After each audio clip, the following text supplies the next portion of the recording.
കേരളം ആര് ഭരിക്കുമെന്ന് മറ്റന്നാൾ അറിയാം. വോട്ടെണ്ണലിനുള്ള ഒരുക്കങ്ങൾ പൂർണ്ണം. 4-ാം തീയതി കോഴിക്കോട് ജില്ലയിൽ നിരോധനാജ്ഞ.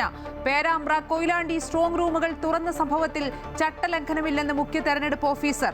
കനത്ത സുരക്ഷയിൽ ബംഗാളിലെ കൗണ്ടിംഗ് സ്റ്റേഷനുകൾ. വോട്ടെണ്ണൽ മേൽനോട്ടത്തിന് കേന്ദ്ര സർക്കാർ ഉദ്യോഗസ്ഥരെ നിയോഗിച്ചതിനെതിരെയുള്ള മമതാ ബാനർജിയുടെ ഹർജി സുപ്രീം കോടതി തള്ളി. ഫലം കാത്ത് തമിഴ്നാടും പുതുച്ചേരിയും അസമും. വാണിജ്യ സിലിണ്ടറുകളുടെ വില വർധനവിൽ ഹോട്ടലുകളുടെ നടത്തിപ്പ് പ്രതിസന്ധിയിൽ. കേന്ദ്രം ഇടപെട്ട വില കുറയ്ക്കണമെന്ന് സംഘടനകൾ. ബുധനാഴ്ച കടകൾ അടച്ച് പ്രതിഷേധം. പശ്ചിമേഷ്യൻ സംഘർഷത്താൽ വില വർധനവ് ഒഴിവാക്കാനാകാത്ത സാഹചര്യമെന്ന് കേന്ദ്രമന്ത്രി പ്രഹ്ലാദ് ജോഷി. ഇന്ധനവില കൂട്ടിയതോടെ രാജ്യാന്തര സർവീസുകൾ വെട്ടിക്കുറയ്ക്കാൻ എയർ ഇന്ത്യ.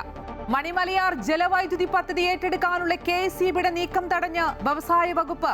ഏറ്റെടുക്കൽ നടപടി നിർത്തിവെക്കാൻ നിർദ്ദേശം നൽകി ചീഫ് സെക്രട്ടറി. സംസ്ഥാനത്ത് വരും ദിവസങ്ങളിൽ വേനൽ മഴ ശക്തമാകും.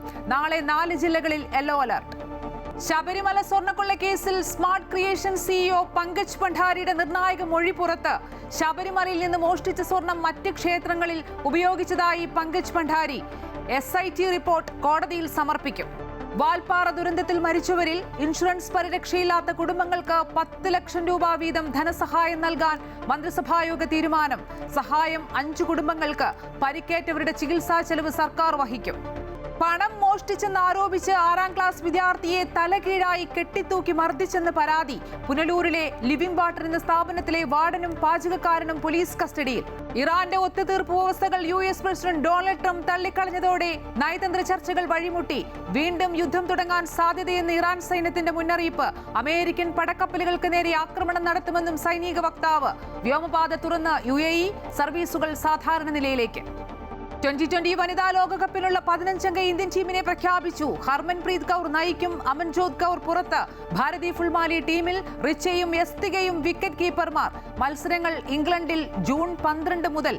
ഇന്ത്യയുടെ ആദ്യ മത്സരം 14-ന് പാകിസ്ഥാനെതിരെ.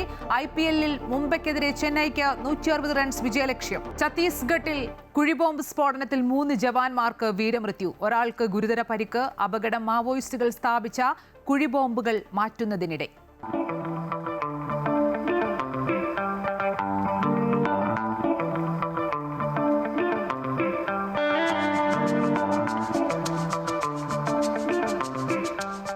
Story of the day. നേട്ടങ്ങളുടെ കരയിൽ 4 വയസ്സുകാരി എസ്തർ.